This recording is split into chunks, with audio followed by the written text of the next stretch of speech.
All right. Week 2 picks. All right.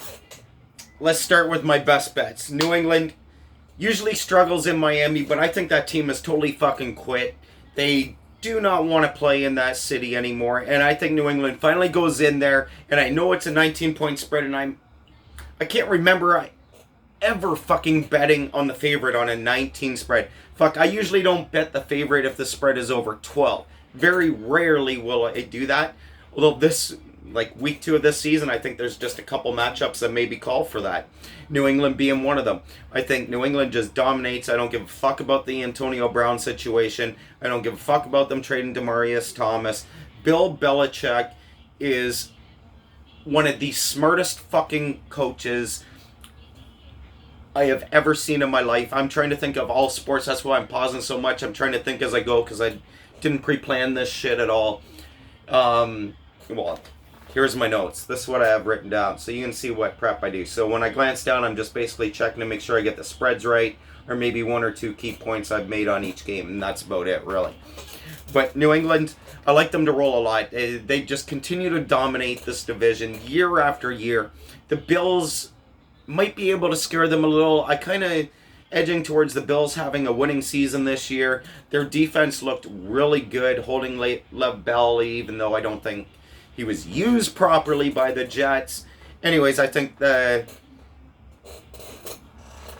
Patriots are just dominant, period. I don't really need to say anything more about the Patriots, but I'm rolling with the Patriots and the big spread. My other best bet, I've got 4 of them this week. Dallas, -5 against the Giants.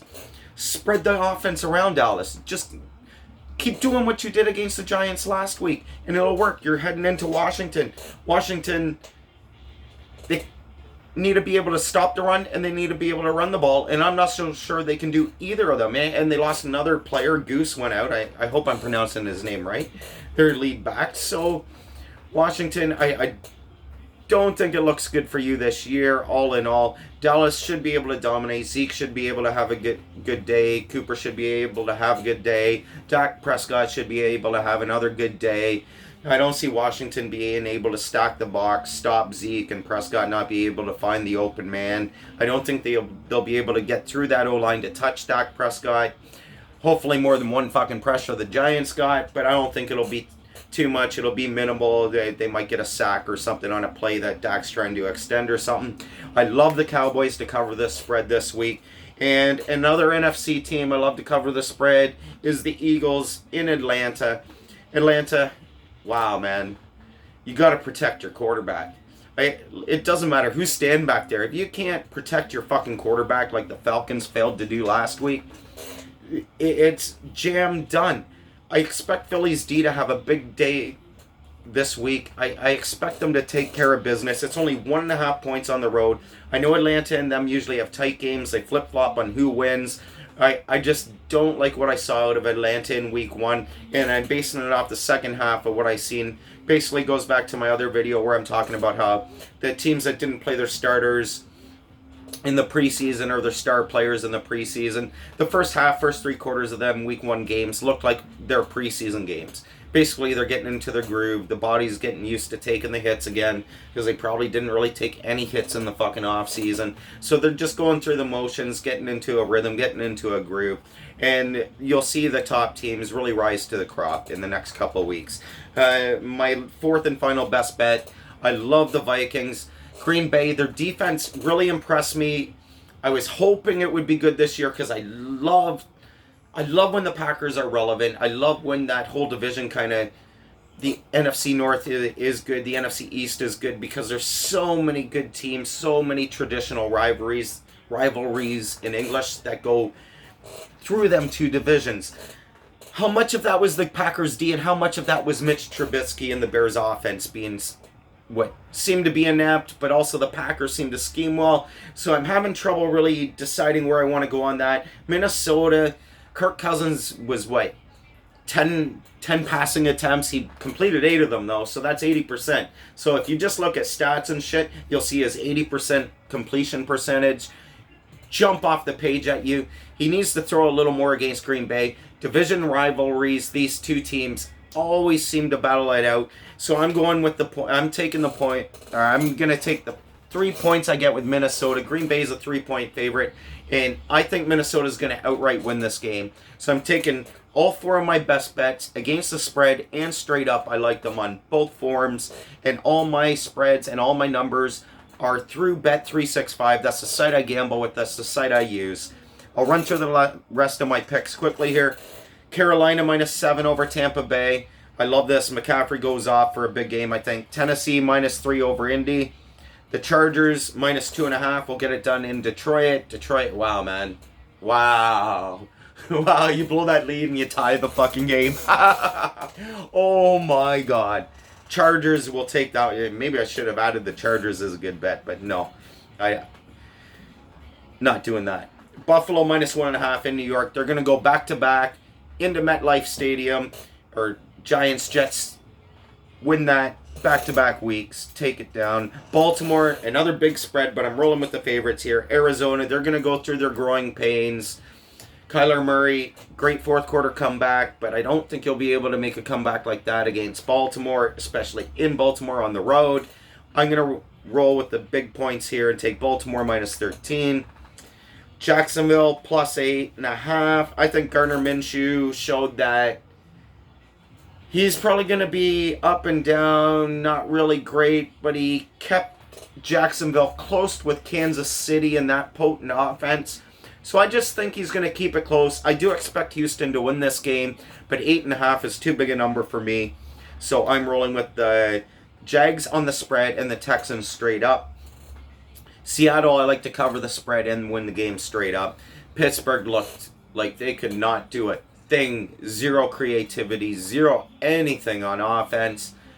Don't hate on the defense because they were playing the Patriots, and any defense that plays against the Patriots and some of these high-powered offenses, I'm not going to hate on the next week for it on you too much. But I like Seattle to go into Pittsburgh and take care of business, even though they were outgained by, 200 yards by Cincinnati and barely squeaked it out. I think that, their secondary was pretty horrid against Cincinnati. But I think they'll be able to come through against Pittsburgh. And I'm taking them straight up and against the spread. But I don't blame you if you want to take Pittsburgh straight up because of the cornerback situation, what it seemed to be in week 1 in Seattle. But do as you wish. It's your money. You do what you want. It's my money. I do what I want. I'm just spreading it out there for you guys to hear. Cincinnati, I'm going to take them over San Fran. Great job by San Fran's D. First time, they've already had more INTs this year than they did the entire season last year. They had 2 all last year. They had 2 pick sixes in week 1. But still, I don't trust them on the road much at all. I definitely don't trust them to get back-to-back wins on the road. I'm going to roll with Cincinnati. At least they showed they could roll a bit on offense in Seattle. Always a tough building to play in. So I'll roll with Cincinnati at home over San Fran. Straight up and with the 1.5 on the spread. Kansas City, I think they're just going to keep rolling. Oakland was playing off the momentum. They wanted to pound their chests a little like, we don't fucking need you, Antonio. Go to New England. Who gives a fuck? We'll take Pittsburgh's draft picks. That's fine with us. I think they come back to reality. Kansas City, I like to cover the 7.5 points. I like them straight up, obviously. New Orleans, I think, is going to go into LA Rams. I think they got a real chip on their fucking shoulder from that missed call, that horrid fucking play that cost them in the playoffs. And I think they're going to go in and shock the Rams. No real theory on that, just the whole chip on the shoulder theory. So that is why I'm picking the Saints straight up and against the spread. The Bears, they were playing Green Bay. Trubisky looked bad. Denver looked god-awful against Oakland, who I don't think is a very good team at all. Joe Flacco looked bad in his debut against Denver. The defense was absolutely atrocious. Like Von Miller, how many fucking guys do you guys have on D? How do you play so inept in week 1? So until you guys show me you're going to turn that around, I'm going to bet on Chicago here straight up. And on the spread, it's 2.5 in Chicago's favor. I love their defense still, no matter what. I think they'll shut Flacco down, and I think they'll win that game comfortably. And finally, Cleveland Browns. I think OBJ is going to return to New York in his first game, and he'll come through and have a big game. I think it'll be enough for Cleveland to get the win straight up and cover the 2.5 points on the spread. However, you have Le'Veon Bell on the other side. if Gase uses him at all, or if the Jets use him at all, well, they could win this game. But my money's going on Cleveland.